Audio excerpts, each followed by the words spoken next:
While I was skeptical about novellas at first, I have done a full 180 character arc and I'm totally in love with novellas. So I want to share some of my favorite novella series with you that you can kind of jump into. And some of them have a lot of them, so there's a ton that you can jump into. But if you don't know who I am, my name's Lily and I am the book reviewer behind Utopia State of Mind. And let me just start off with some of the OG faves. Murderbot.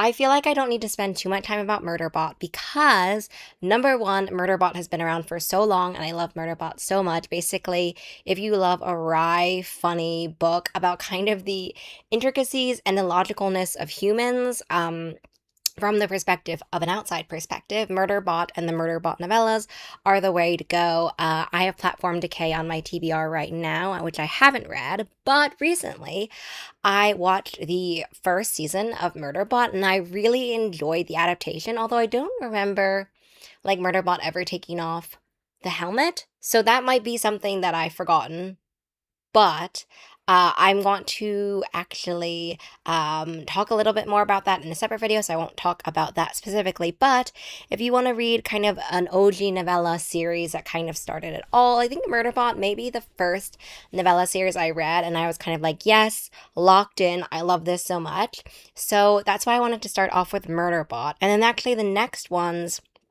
that I read after that, I think, were the Wayward Children novella series. I love this one. I think this one is also currently going on. There are a lot of them. I have had similarly to all series, I've had ups and downs with books. I think for the Murderbot, the Wayward Children one, and the Singing Silence one, which is the next one I'm going to talk about, there have so many of them, at least four or five from each of them, that I feel like my up and down kind of relationship is a little bit more pronounced with these ones. Also, novella series, these ones as well. You don't necessarily have to have read all of them chronologically for these series to work. So that's a plus. It's a plus for that.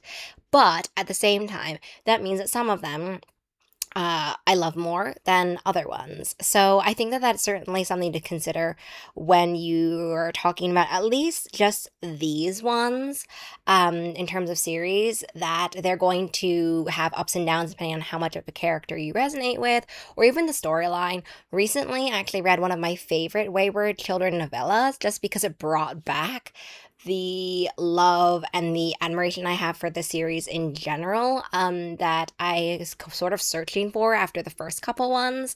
You can find all of my reviews for all of these on my blog, but basically, the novellas for Wayward Children and also the novellas for the Up and Under series are both by Deborah Baker and Seanan McGuire. Those ones are definitely series that I would recommend.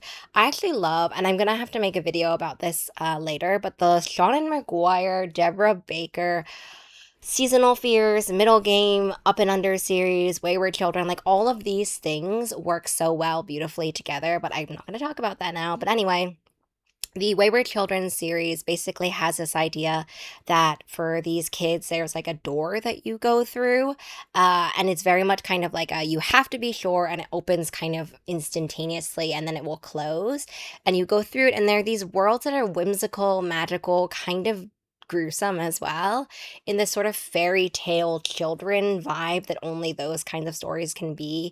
And these worlds, and specifically what happens when you come back from these worlds and maybe you want to go back, or all of these complex feelings about that, that's kind of the core of the Wayward Children novella series. And then throughout the series we get to know more people, new worlds, the stories, there's a little bit of overlap as well. And so that's the general kernel of the Wayward Children novella series, and that's why I love it. I think it's such a unique premise that has so many beautiful ways to build off of it. I think that this one, as I said, has had various ones where I've loved more and less, depending on kind of the way that Seanan McGuire is so beautifully able to strike this balance between wiseness and also children and the way that children and fairy tales sometimes have this kind of to the point ability to tell you truths in such a simple and profound way. The simple and profoundness of these stories, that really beautiful hairline sort of line between both of these things, is beautifully examined in that series. And as I said, the Singing Silence, I actually think it's called the Singing Hills series. I don't know why I wrote down Singing Silence. Um, this one is basically about, let's see, a long. What is it? All of these novella series titles are just so long that it's so hard for me to keep in my mind each one without mixing and matching it. These are called the Singing Hills cycle. It kind of starts with a political marriage and this world that has like war mammoths and that kind of thing. And then various times though we have these bards. I love a good bard. Like if I just I love a good bard. And so the idea of these worlds, and also what it means to kind of bear witness to them, what it means to catalog and to tell people stories, and the importance of listening to stories as well, has been a consistent theme that I've loved in the Singing Hill cycle. It's certainly why, sort of thematically, I love some of the later ones in this series. Action wise, I like some of the first ones. I think that of the first ones that don't have legitimately kind of bards as main characters, the Empress of Salt and Fortune is my favorite. But it has this world that is just so gorgeously whimsical, lyrical, and magical and fantastical all at once. And as I said, the bards and the idea of a bard and what it means to kind of tell a story and remember a story, specifically also oral storytelling, is so good in the Singing Hill cycle that that's one of the reasons why I wanted to mention that one. And that one also has seven so far. Seven. The last one that I read was A Long and Speaking Silence.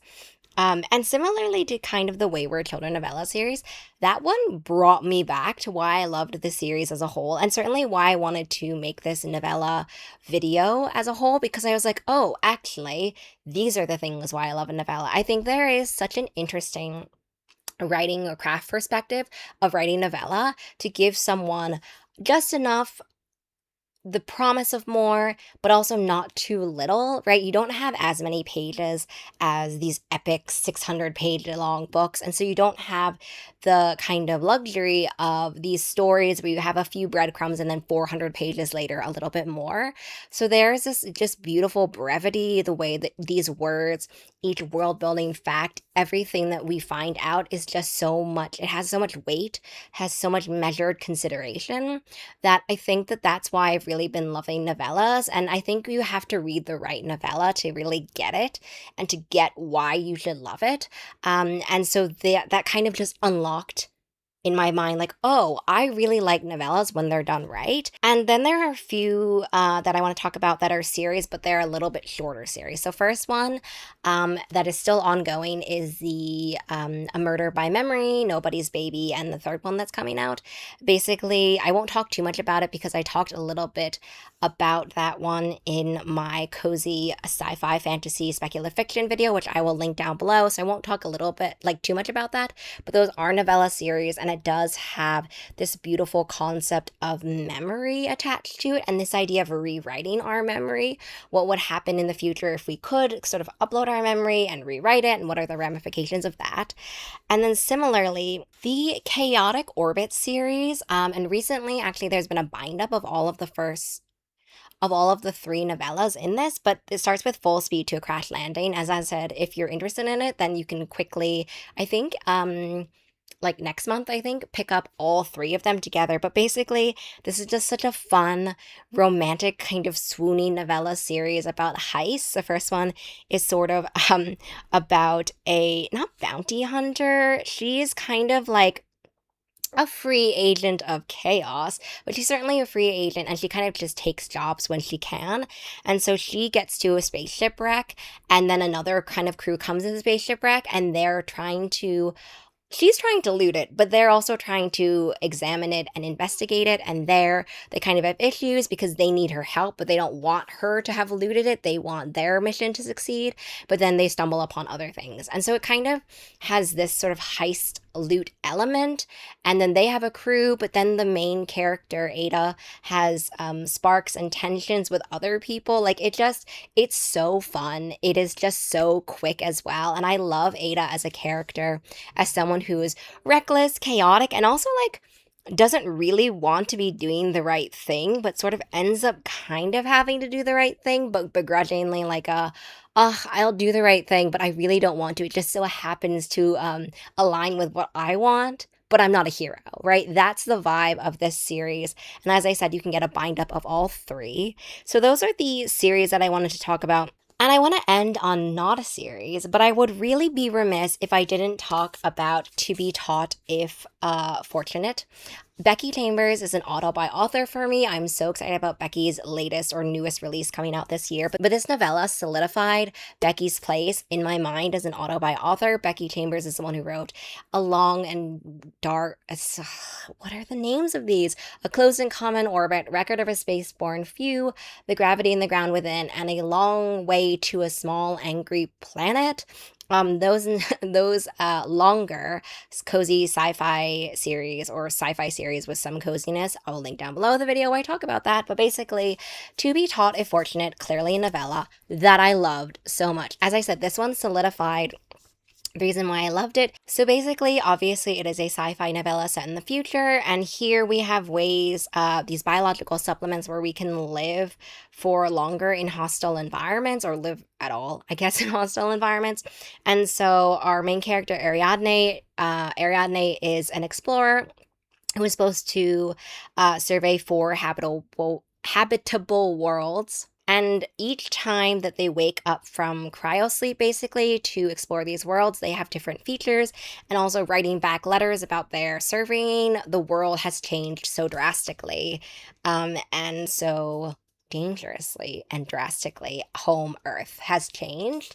This one is so good. I just love letters so much. But this idea of the world back home changing, I feel like we see and read and hear and watch adaptations a lot, focusing on what as well is happening on these alien planets, on these planets. But this idea of how the world would be changing, I feel like is such an interesting concept to me, and one that we don't see as much. But also this idea of changing forms and features and whatnot, and also in this novella form with letters, it's just such an interesting, ambitious project that is taken on in this novella, but it is just done so well. And it is so funny because I got this one as a gift from a friend of mine, and she was saying that she really, really loved this one, but hadn't finished the other Becky Chambers books. And I think for me, I read this when I'd read maybe 2 out of the 4 of the other one, of the Wayfarer series.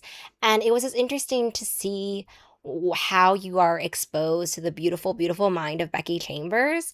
And so I know that I had to talk about this when I talk about novellas that I really love. Even though that it's not a series, it has an honorable mention because it is so good, and it's one of the few that I have on my shelf still. I have some of the other ones out of the series on my shelves, but I wanted to show like a book 1, and I don't have a book 1.